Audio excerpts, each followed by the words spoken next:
Welcome to... Whoa. Who? What's going on? Cats and dogs living together. I don't even know what's going on. Do I restart the show? Let's just keep going. Hey, welcome to the Pewtercast. Where are we? This is the Buck in the News show. What are we doing, Ren? I don't even know anymore. It's late. It is. Oh yeah, it's late. It's later than our normal time. This is our to the hospital. You had to go to the hospital. I was not for bad reasons. Jello. Pass out Jello and pudding pops. That sounds bad. I was at the hospital earlier tonight, Ren, singing carols with a bunch of people that I've never met before in my life. That's something I found out I was obligated through marital commitments to fulfill, but go do a good deed and spread Christmas. Commitments. I was obligated due to marital commitments. Yeah. So it's interesting. But anyway, we spread Christmas cheer to patients at hospitals. I hope made them feel better. They seem to enjoy it. But we could be getting a little bit of Christmas cheer this weekend, Ren, as our Buccaneers take on the Cowboys. They bring home a W. Yep. Could be we fun. Could.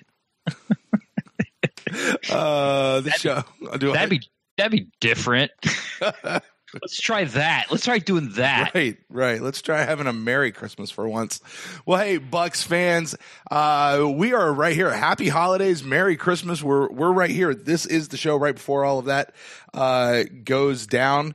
Our beloved Buccaneers are taking on the Cowboys this week. This is their final road game of the year. This is the penultimate game of the year.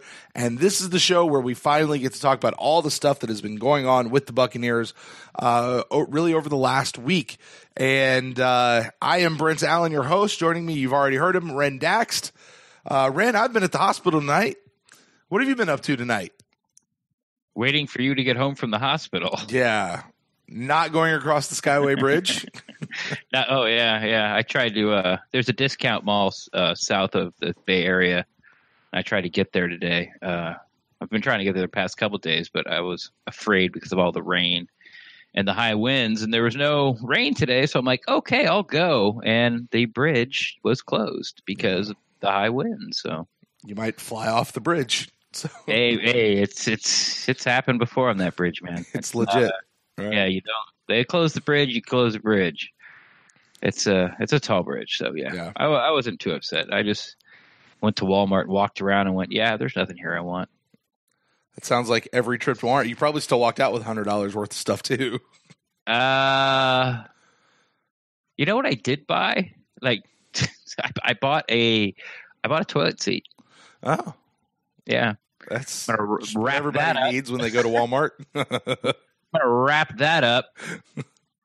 Well, on that note, Merry Christmas, Cheryl. Here's a toilet seat. I can't wait to see her face when she opens that. I can't even. It's going to be so good. Did you hear when Ben Affleck was dating Jennifer Lopez, he bought her a gold-plated, diamond-encrusted toilet seat? Are you serious? Yeah, like that's like for real. Like ruby encrusted toilet seat. I did not hear that. Yeah. Hey, we're here to talk about the Bucs. Why don't we get on to that? Just start over. Right. No. This is our Buck in the News show. The Buck in the News show. This is the show where we talk about all the news and everything that's come out from one Buck place here over the last week. And we do that in a couple of ways. One, we take a look at the transactions. We take a look at the roster. There have been a couple of moves. One that was expected, a couple that were not, and even some expected moves that didn't happen. So we'll dive into that. We'll also talk about the headlines that have been coming out. It's at that part of the year, Ren, where there's not a lot, but we'll see. Then we'll also talk about the injury report, and we'll do our predictive inactives as we look towards this Cowboys game. So, Ren, why don't we go ahead and get started? Right up at the top with transactions. Now, we missed our Buck in the News show from last week, so there were a couple of last week just to make sure we have clear. And I'm glad that I looked at this because I didn't even know. Kevin Mentor, who is a linebacker we signed kind of here midseason a couple of times, actually, he went on injured reserve. Didn't even know that he was injured. So He is out. To replace him on the active roster, they signed Tanner Hudson from the practice squad, who we saw him in training camp. Yeah, I saw him in training camp. They liked him. He got hurt and they had to let him go. Was that it? Because I remember feeling like he was one of the ones that you were like, he might, if Alan Cross doesn't make it, or maybe even if Eau Claire doesn't make it, this could be the guy that they bring in. And then, as we told and broke, and later Cutter confirmed, like, no, Alan Cross isn't really going anywhere. So, so Tanner Hudson. However, that would explain why he was inactive last week as well. And then to replace him on the practice squad, they signed a linebacker, Emmanuel Smith. Don't really know anything about him. Don't really care. But this week, let's go to this week, because there's a couple of major moves that we do want to talk about in some way. The Buccaneers have finally placed Justin Evans on injured reserve for the rest of the year with that lingering toe injury. Now that the playoffs are out of sight, there is no bringing these guys back for the rest of the year, or at least no point. And Ren, this is one that you kind of said a couple of weeks ago, like you fully expected that once we're eliminated from the playoffs, this was one of the IRs. Yeah, this was one of the IRs you fully expected. Yep. Yeah, I mean, Justin Evans, I guess he, Scott Reynolds from Pewter Report actually brought it up in a press conference this week about how Justin Evans, he made that big splash play, the interception against the Steelers in week 3, and then he kind of just disappeared like that. But sometimes when you ask Cutter these questions, he'll push back and he's like, well, just because he's not, making splash plays doesn't mean he's not having a good year and all this kind of stuff. But he kind of agreed. He goes, yeah, he's like Justin didn't have the year that he wanted, and or what year that we wanted, and now he's hurt, and his toe injuries are tricky, blah blah blah. But yeah, so it's over for Justin Evans. That big leap forward that we were hoping to see didn't happen, but he's not a bust yet. It's only his second year. Got a lot of busts on this team. Right. So replacing him, they signed defensive tackle Jeremiah Ledbetter off the practice squad. I don't even remember this guy coming onto the practice squad, to be honest with you. But so he takes his roster spot. Also going on IR, here's a name that we didn't expect, Alan Cross. I'm not sure what was his injury. I remember him going out in the game. He hurt his shoulder injury. Okay. So he is out for the rest of the year, i.e. the next 2 games, with the shoulder injury. Do we know what the injury is? It's a shoulder injury. Just shoulder. Okay. We don't know, did he tear something, or is it a surgery? No, I don't know what that is. It's one of those, if this was week 4 or week 8, he wouldn't go on the IR, but it could be just it's a 3-week injury, so there's only 2 weeks left. Right, so he's on IR. You go on IR, so you have a roster spot. Right. So replacing him, they promoted tight end Donnie Ernsberger, which we also saw in training camp here with the team. Promoted him from the practice squad, so he will take his spot. For that, and then we'll get to him in the inactive spot again, I'm sure, or someone intent, and then replacing either him or Ledbetter, I don't care which one you want to say. We signed to the practice squad a defensive end, Alec James. I think the only thing to note with this is this might be a name to watch for a futures contract probably coming out. We might see him in camp this coming year, but nothing really to talk about until we get to that spot. Now, one other move that they did make, Maurice Fleming. We saw him in, was it Hard Knocks last year, Ren? Where he had that, was having a hell of a game and then just bent his knee backwards or something. He was the guy who was getting out early, and Cutter could see him from his window. And then in the Jags game, he tore his ACL, and he knew it. But he's like, I got to stay in. He's like, this is my career. This is my shot. This is my shot to make the team. It's like, he's like, I know it's tore. So yeah, he had a pretty good showing in Jacksonville, as all the Bucs did. But But yeah, so he's been back, but he has been on injured reserve, and they have now waived him from injured reserve, which is, I'm not sure why that's an actual move, but they did sign because you can't release people when they're injured. Oh, okay. So this would mean that he's now healthy again, but Right. they just went ahead and waived him. Gotcha.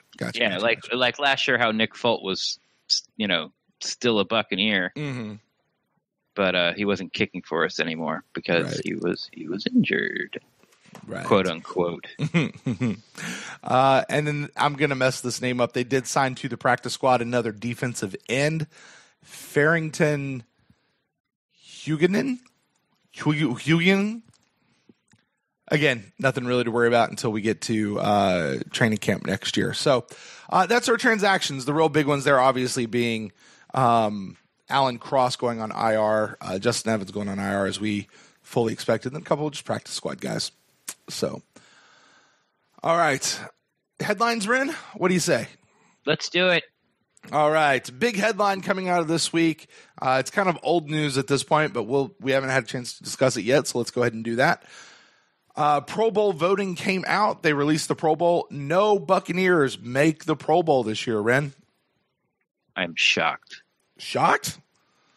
Shocked, you say?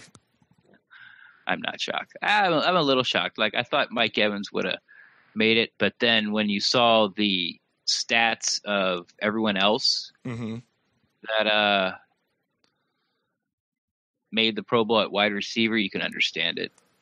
It was, I think they're all like 85 yards within. I know Mike Evans is like second in the NFL in yards, but everybody in the Pro Bowl is like somewhere like within less than 100 yards of each other, and Mike has like the least amount of touchdowns than anybody.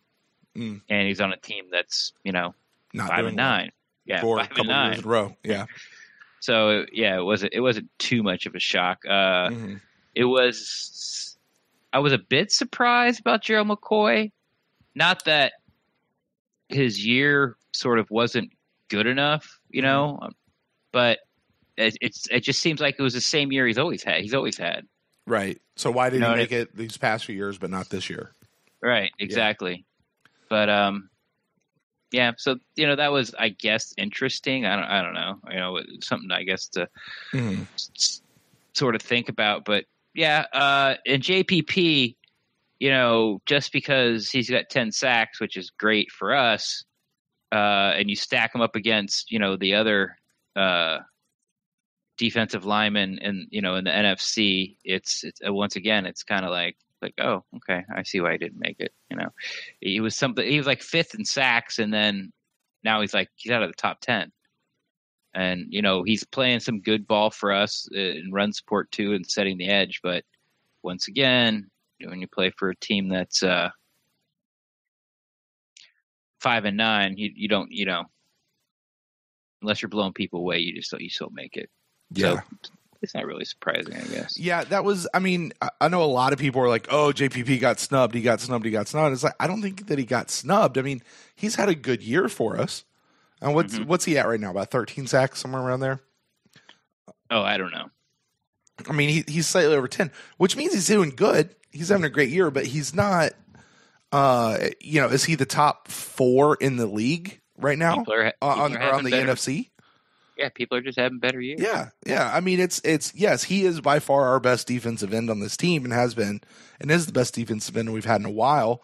I can understand why we would want him to go to the Pro Bowl, but I'm not shocked that he's the 6th or 7th best, defensive end in the NFC rather than in the top 4. I do think, though, Ren, correct me if I'm wrong, that both Mike Evans and JPP are alternates. Although I think Mike's like a first alternate and JPP is like a third alternate or something like that. Yeah, exactly. And since, some players that have the honor a lot, since it is the week before the Super Bowl, if you're playing the Super Bowl, obviously you can't go.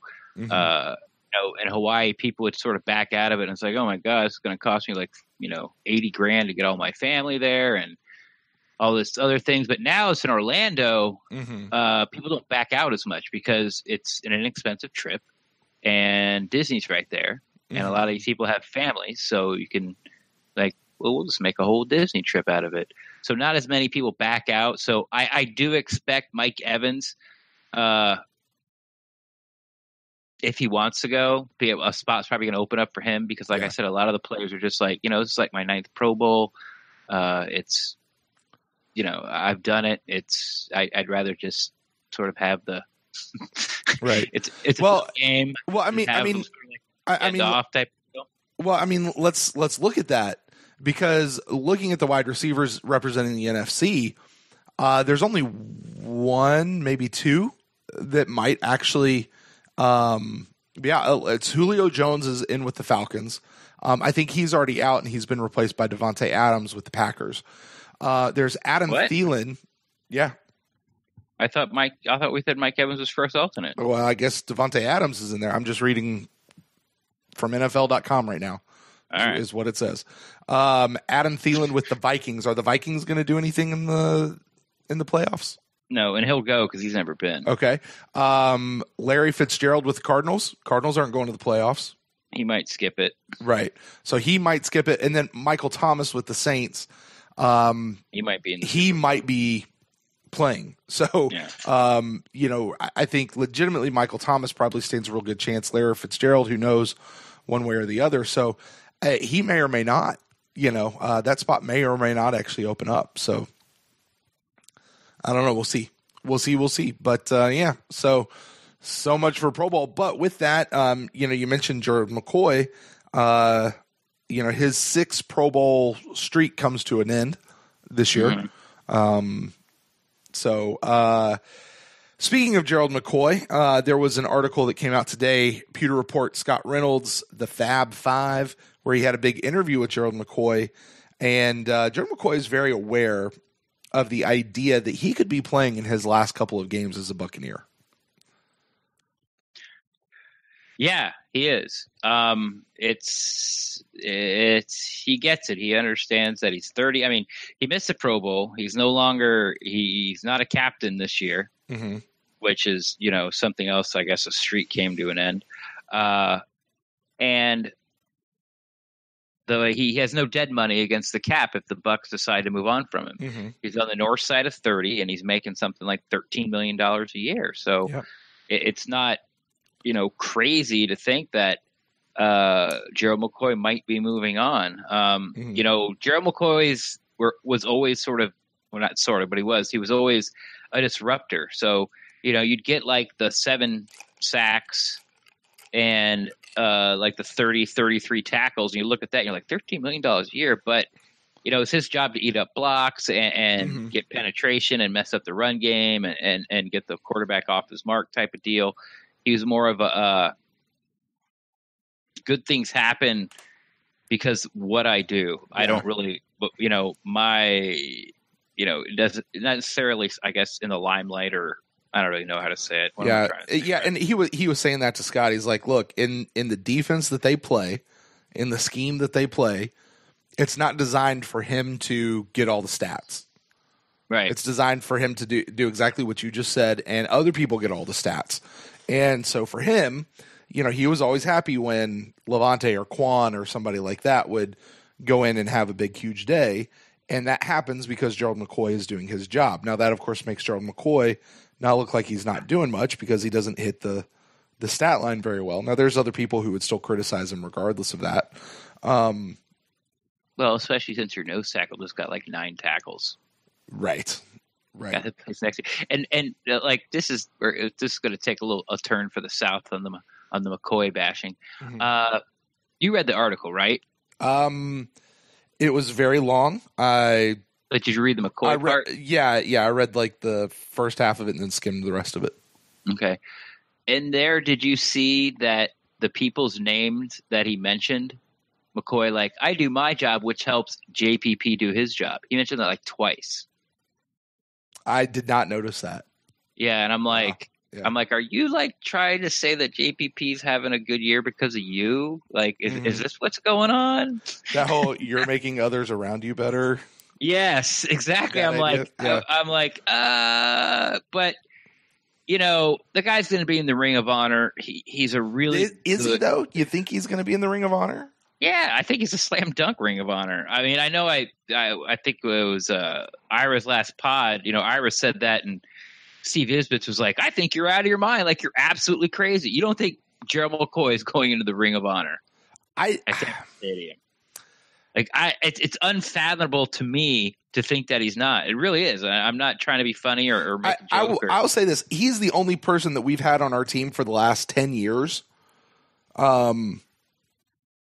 Or since when Rondé Barber retired, that could potentially make it up there. But I mean, we haven't really done much.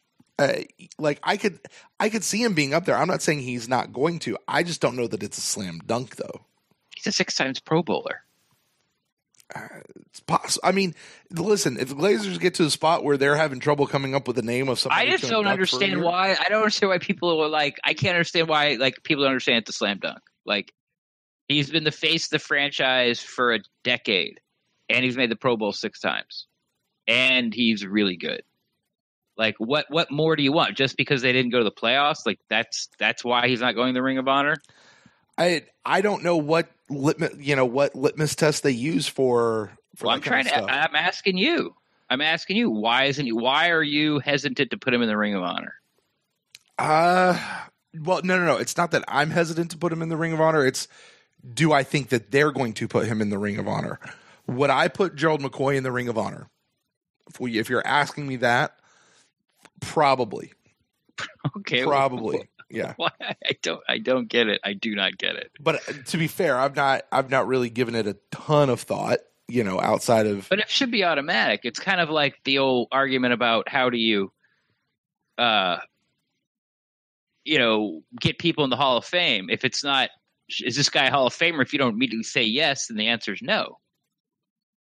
It's just a lot. That's sort of a real basic way to think about it. If you have to actually have sort of an argument, if this person's a Hall of Famer, then a lot of people then if you have to have an argument about that, he doesn't go in it. And I kind of feel the same way about the Ring of Honor with McCoy, and you're sitting here telling, and it's just shocking to me. I'm not saying that you're wrong. I mean, you are. And so I guess I am saying it. Like, I just don't get why. Like, so tell me, why don't you think you're like, probably? Okay, so what's your percentage of probably? There's no right answer here. Just I don't know. 70-30 in, 70-30 no. No. It's much higher than that. Probably 90-10. All right. So So what's the 10%? Give me the 10% argument why he's not going in. It's what causes doubt, right? Like, that's your, what gives me pause for it. I mean, when you look at all the factors of why Gerald McCoy, of the criticism that he gets for this team, he's not been over 10 sacks. He plays defensive tackle. Okay. I mean, you're asking me what gives me pause to go, oh, he's not automatically a slam dunk. So 10 sacks. We to what you said. We haven't gone to the playoffs. We haven't. It's not been a dominating defense in the last 10 years that he's been here. It's not been. How many times you go to the playoffs with Leroy Selman? How many times you go to the playoffs with Hardy Nickerson? I know he's not in, but everyone thinks he should be. I mean, but did Gerald McCoy change the culture around here like Hardy Nickerson did for the better? I mean, what is, and I think that's might be, here's what I'm really curious about with Gerald McCoy. What is his legacy on this team going to be when he's gone? Whether it's this coming year, or let's say he gets is this the final year of his contract if he stays? No. He's got a couple more years? Well, I'm not really sure, to be honest. Yeah.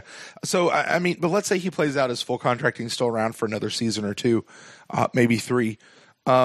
And let's say he retires as a Buccaneer. And that's the other thing. Is he going to retire for a Buccaneer? If the Buccaneer, that might be it right there, Ren. Why would he not be going into the Ring of Honor if the Buccaneers don't see enough value in him that they are willing to let him go, or they're willing to trade him, or willing to do something else to push him out there, outside of having some big playoff push or other things, that might be the small part of me that goes, is he really? Maybe.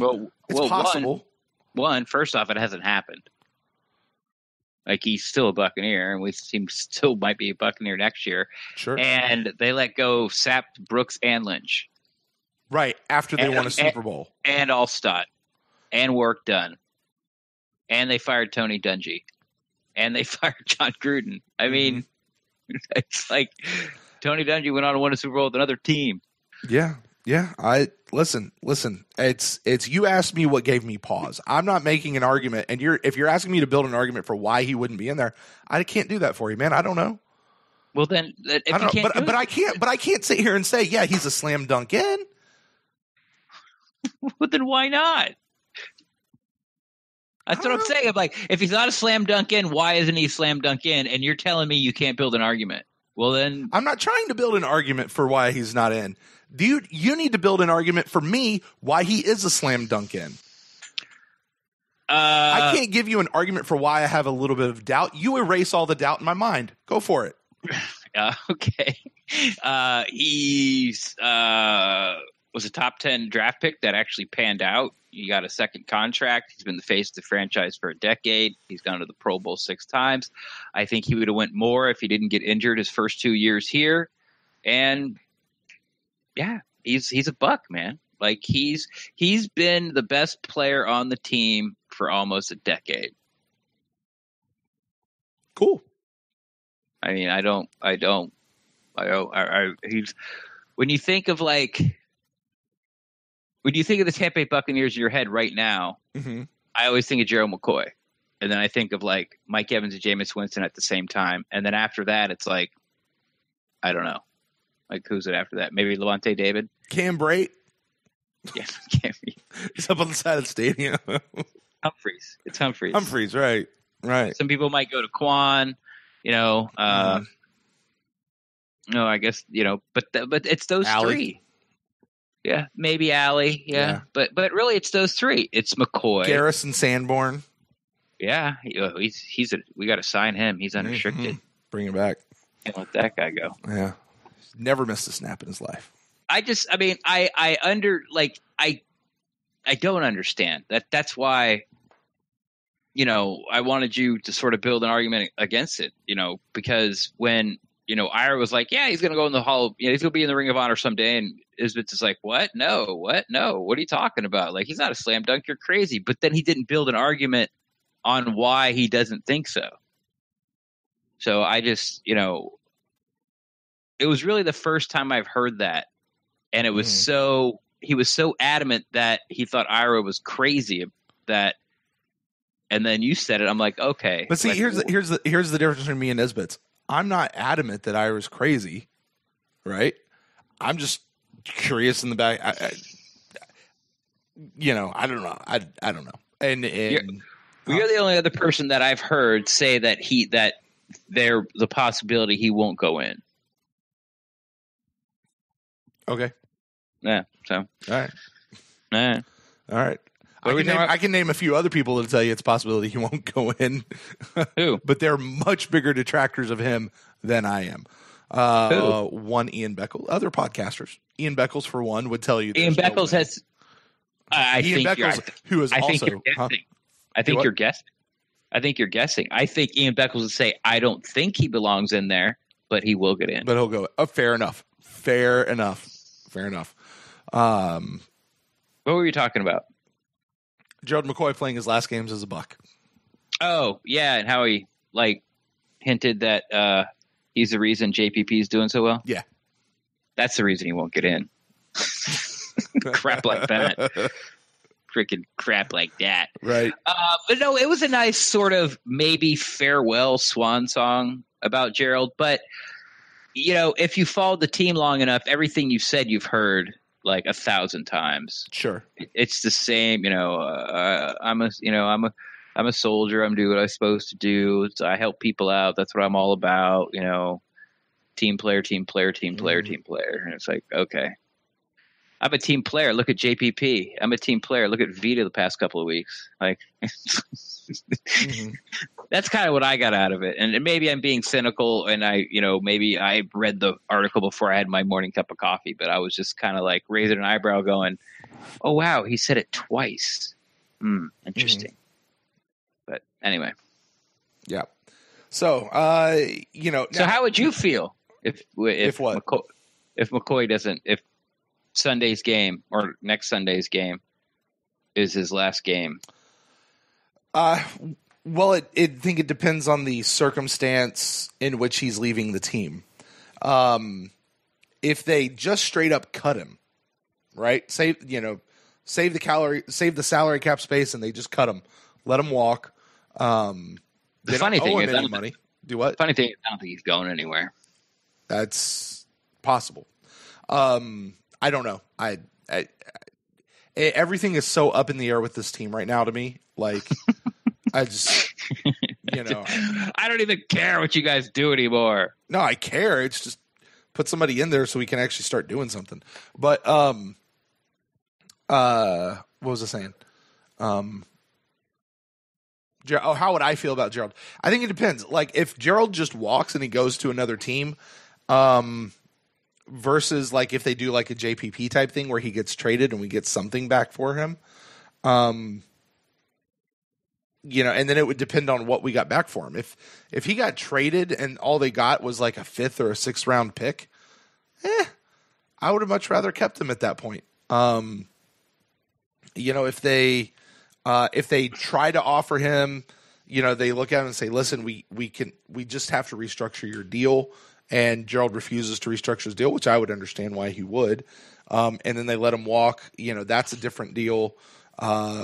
It just depends on the circumstances of when he's leaving or of how he's leaving. To me, yeah.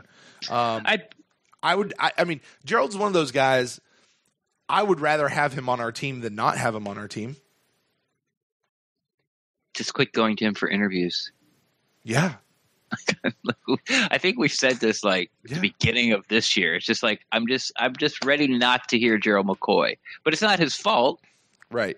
He likes to talk, and since he does, they always talk to him. Yeah, I mean I will reference them again. I think it might have been the Pewter Report guys that were kind of talking about the difference in attitude in the locker room after a loss. Like when you see Gerald McCoy after a loss, he looks very I don't want to say he looks okay with it, but he looks very, it's just what we do. Like, you know what I mean? Like, it was just a loss. We'll come back and we'll do what we got to do. And he looks very much like he doesn't have any answers. So not going to him for interviews would be good. Like, I want to see the guys that have a little bit more fire, a little bit more passion. So, all right, let's get off this subject. All right. In a feel-good moment, last week, Darius Taylor was a very curious last-minute scratch from the Ravens game. But turns out he was out because he and his wife had a little baby. So congratulations, Darius, to you and the family. He is listed on the injury report, but as a non-injury related deal. He was limited earlier this week, and then he was full participation on Friday. So he'll be a full go for the game on this weekend, and he'll be back. But congratulations, Darius. Huzzah! Huzzah. He listens to every episode of the Petercast. All right, and then with that, one final headline. Ren, along with Justin Evans, you were predicting that Desean Jackson would probably also make it to injured reserve once the Buccaneers were done. And, a lot of people, myself included, kind of said, hey, listen, I think it's time just to kind of give Desean maybe the old Keyshawn Johnson treatment. Just stay home. We'll pay you. Don't come back into work. And that's not the case. Deshaun's been out practicing this week. He is not on IR. And it looks like he is going to be back to playing these last two games. He was full participation Thursday and Friday. He is listed as questionable, which means he is likely to play. So looks like he will be back for these last two games. And yet, all at the same time, Ren. He has sold his home in Tampa. I looked it up. It's actually true. He sold it. It's sales pending anyway. So, that doesn't preclude the possibility of Djax just moving somewhere else here in Tampa, but looks like he's moving presumably out. Yeah, there's a couple things here. I thought Desean Jackson would go on IR if he was healthy or not. Once the Bucs were eliminated from the playoffs, I thought that was the reason he wasn't on there already. Right. Was, hey, if he comes back and we're 500 with 2 games to play, and we could reach 9-7, then if there's a chance. But he's going to come back and play, which it goes back to that thing where, as fans, we might not have liked him asking for a trade. Might not really like his body language or his effort on some of the passes to him on the field. But, before all that happened, he had totally changed my mind about who he was as a football player. We had Rick Stroud on a couple of weeks ago. He's known Desean Jackson since the combine, and he loves us. He even said it. He's like, look, man, I love Desean Jackson. I got a personal relationship. I think he's a great guy. And, he gushed about him. So this kind of goes back to, it makes me feel like I did about Desean Jackson before the season started. Like, the guy's just a pro, He's like, I'm ready to play. I'm going to play. But the most interesting thing I would like to see, since Desean Jackson's gone out, the Bucs have played better defenses, but we haven't had anybody to stretch the field. Even if they don't complete the ball to him or even throw to him, it creates space behind him when he stretches the field. And I just was wondering, and I think I mentioned to you on Tuesday after we finished, recording the 2 shows. It's like, does Dirk Cutter's offense need that guy? That speed guy somewhere in the slot or on the outside to stretch the field to make the offense go like the way we've come accustomed to seeing it this year. So I will be looking for that Sunday in Dallas against the Cowboys to see, if the return of Desean Jackson, and if they give him the ball or not, like, creates more space and the offense moves with more explosives down the field and puts up more points. And I think that's the biggest thing I'm looking forward to about Desean Jackson actually playing. Now, putting up his house, I don't care. Like, whatever. I don't know. Everyone knows that Desean Jackson's not going to be on the team next year. Right. Like, he doesn't like our quarterback. The quarterback's staying.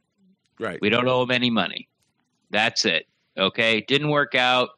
Shake hands. Not your fault. Not our fault. Didn't. See you later. So he sold his house. Yeah, he sold his house. Okay. Way to think ahead. I don't know. What do you want me to say to that? Like, don't care. He also went grocery shopping. Right. Like, I mean, it is. I don't. Is it quote unquote confirmation?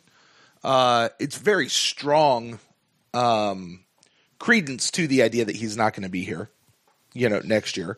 Yeah. I mean, because you say we all know he's not going to be here next year.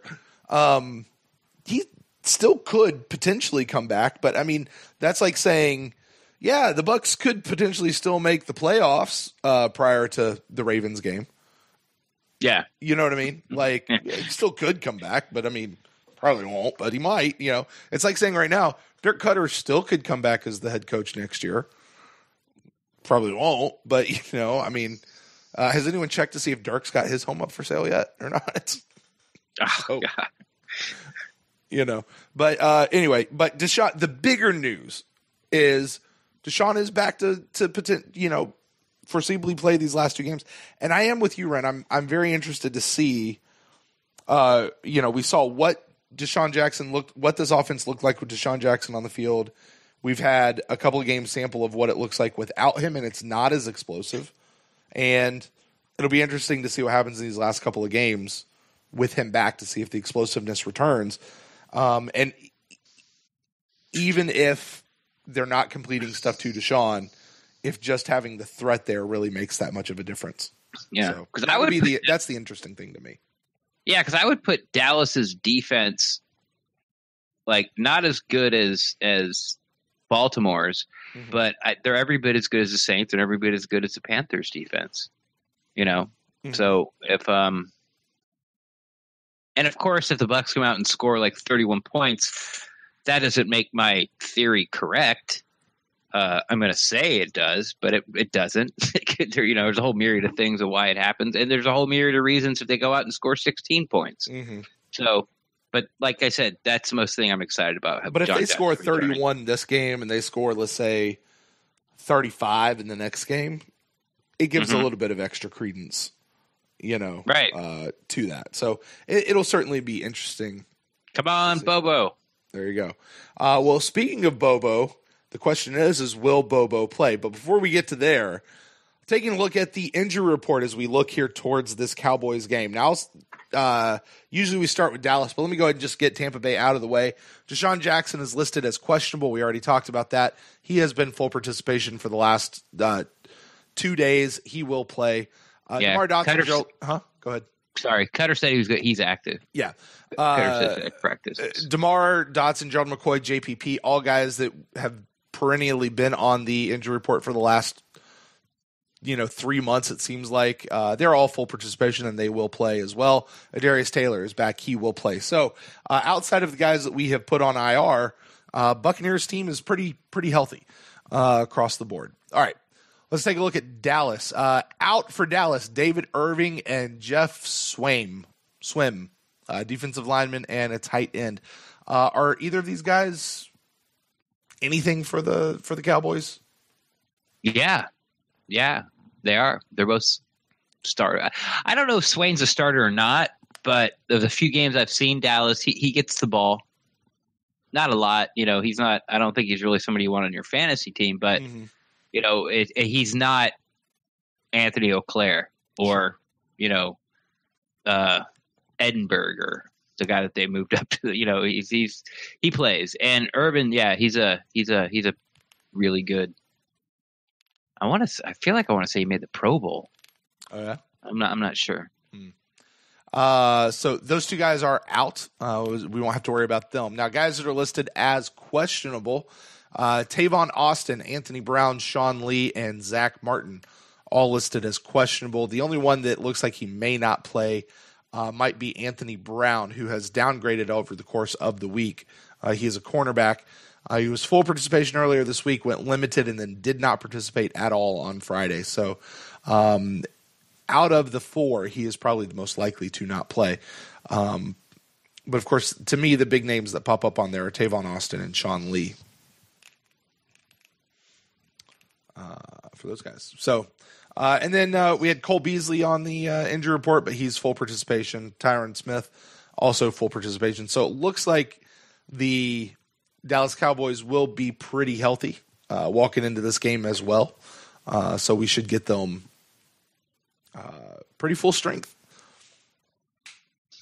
Yeah, they had some key pieces missing. It'll help on defense. Not so much as Sean Lee. I know he's been out but I think he's going to play. And then Zach Martin has been out for a little while. Mm-hmm. And it looks like this is the best he's been since he's been injured. So we'll see there. But, that Irving is going to be a big one for them, which really helps us because I think Jameis is really going to need some pass protection this game. Yeah. So we'll see. We'll see how this goes. Well, Ren, we don't do a whole lot of predictions on this show, but one thing we do look at is we try to figure out who is actually going to be suiting up to play the game on Sunday. So 7 inactives. To me, I don't know about you. I don't know if you've been able to put together your inactive list or how it looked for you. This is a little bit more of the most. This is one of the harder ones I think I've had to do all year long. So yeah, because it wasn't 4 guys that were out. Right. then Ryan Griffin. So there's 5. Only got to come up with 2 more. Right. So who do you got when 7 inactives leading into this game? I'm going through the list right now. How about you do yours first? Okay. So I'm basically doing the guy who has perennially been on our inactives list. Nacho is my first name out. So we got Nacho and Ryan. Oh, okay. Sorry. Go ahead. I ruined your big reveal. I'll get there in just a minute. I am going to go with the two new guys that they brought off the practice squad this week, Donnie Ernsberger and Jeremiah Ledbetter, having them inactive. I'm also going to go with David Rivers, who was brought up a couple of weeks ago, and he's been inactive. With Adarius Taylor being back, I'm going to say that Riley Bulla potentially could be inactive. And then with Deshaun Jackson being back, the question to me comes, are we going to keep both Bobo and Justin Watson active? Right. And I'm not sure. Bobo has, we've used him in that return spot, but Justin Watson has been active longer than Bobo. So if I was a betting man, I'd actually say they'd both stay active, but I am going to go ahead and deactivate Justin Watson. All right. As a thought. And then, as you kind of ruined for me, I am actually deactivating Ryan Fitzpatrick in this game. You kind of ruined for me. Yeah. Nice. But I'm going to deactivate Ryan Fitzpatrick in this game. I've been waiting all podcasts for my review. If they get a chance to get in Ryan Griffin, I think, on some level there is the get this guy some game film. Dirk Cutter may not worry about evaluating these guys for next year. That may not be a thought in his mind right now, but there is a little bit of, get the guys some game film for whatever they might need to be. So that's what I'm going with. I like yours. I'll keep the Ryan Fitzpatrick, Ryan Griffin thing because I want to see it happen. Sure. The only problem with deactivating Riley Bulla was Dirk Cutter said in his presser earlier in the week about Adarius Taylor. He said, well, the real biggest problem was only had 4 linebackers, and that was scary. So they bring him back and they deactivate Riley. That's still only 4 linebackers. So I'm assuming Riley's going to be active. I'm going to flip-flop Watson and Bobo. Okay. So I'm deactivating Bobo Wilson. That means So here's my question for you with that. If you're going to deactivate Rogers. Bobo, is it Rogers that goes back? Okay. I'd like to see. Well, actually, let's keep it as Rogers. I was going to say I'd like to see Rojo do it, but that's just because I just want to see him touch the ball at all. Like, right. It's not necessarily that he's such a better return guy. But they'll probably go with what they know and safest bet. Dirk Cutter and special teams. He doesn't really care about him. Just don't turn over the ball, and I'm happy. Right. So it'll probably be Jaquiz Rogers, David Rivers. I like Nacho. I like as in you're sitting. Sure. Ledbetter. So I got one more, don't I? Can't sit Hudson because he's gonna Auclair's gonna take up Cross's spot, and Hudson's gonna fill in for Auclair. Ernsberger. That was the other guy. Is he up? Yeah, that's the other new tight end that they signed for no real reason after they put Alan Cross. But they also did Tanner Hudson last week, so I don't think they need 2 tight ends replacing one. No, they don't. Cross. No, they don't. So which one came up first? Tanner Hudson came up last week, so I think he would be the one they'd have active over Donnie Ernsberger for this week. Yeah, let's go with that. Yeah. All right. Well, that's all the guys who aren't going to play. So now we know the guys that we think will play. All right, Red. Well, that is going to do it for us for this show. It's Cowboys game. I got to tell you, I look forward to this. I'm thinking forward to this game, and I don't know what to think. I don't. Huh? I don't love that guy. I was scrolling through the injured reserves for the Bucs. And I'm like, God, that's a lot of people. Like Jack Sitchie, totally forgot he's on the team. Oh yeah, totally forgot he was a Buccaneer. Yeah, you got Quan, you got Sitchie, you got Conte, you got Cross, you got Evans, Hargraves, Howard, Minter, Evan. CBT still on the team. I did not know that. Unright that might be and Sean Wilson. Yeah, it's the same thing as like you said earlier.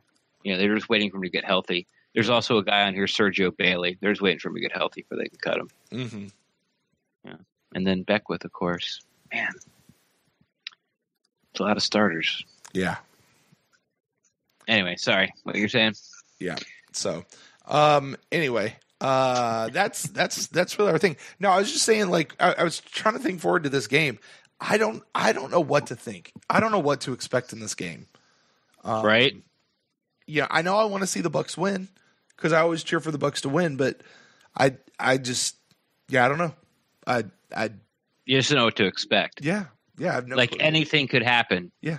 In this game, and you wouldn't be shocked. When I feel that way in a Bucs game, you know what usually happens? We get blown out. Well. That's what usually. When I'm like, I can see. I would be shocked at that.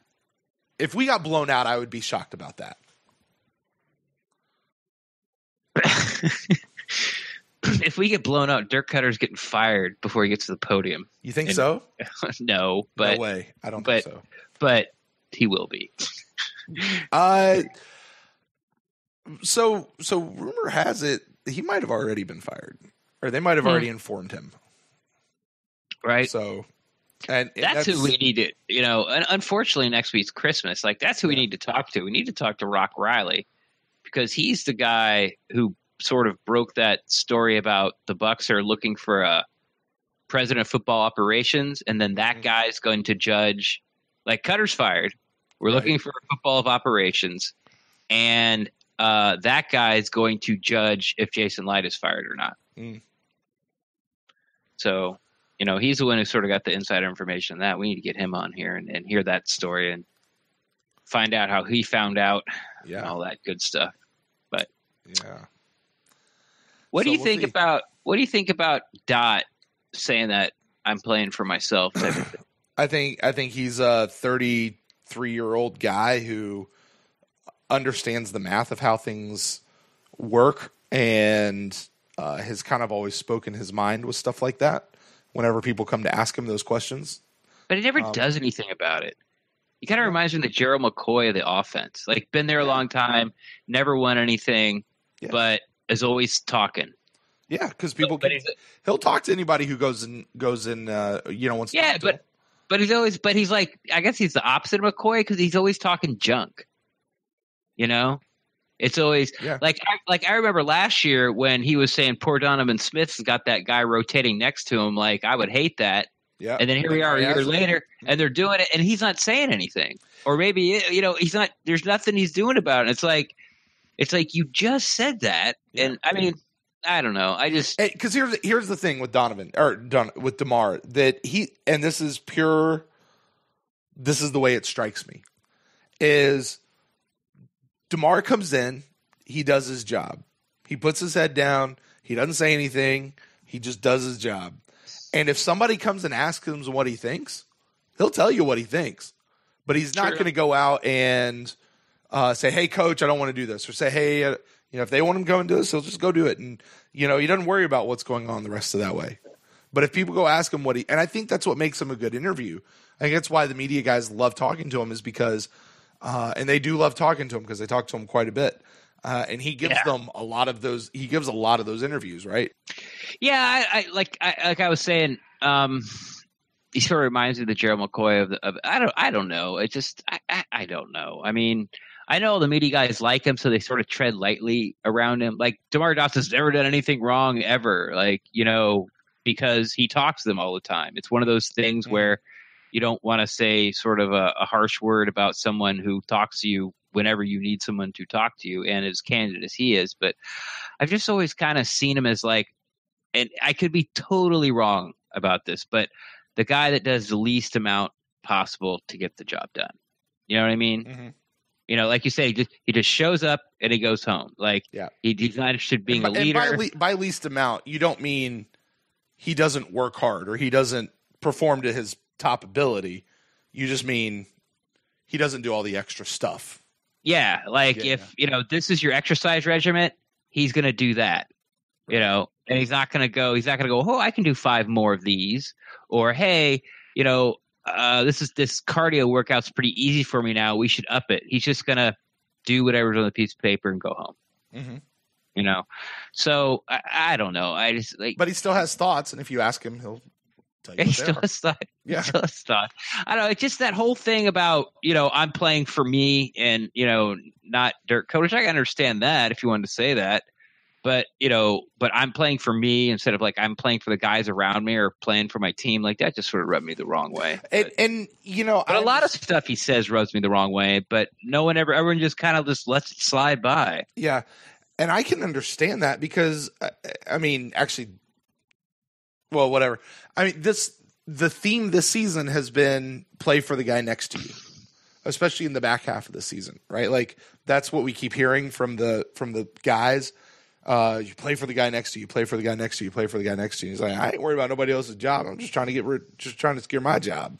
So I get it. Anyway. All right, Ren. I think it's going to do it for a show. It's the end of the show again. Why don't you tell the folks out there where they can find you on the internet? Best way to find me on the internet is on Twitter at Rendax, REN_DAXT. I'm always down to talk some Buccaneers football, but if you have a question, you don't want to put it on blast on Twitter so everyone can see it, feel free to slide into my DMs and I will talk Buccaneers football there as well too.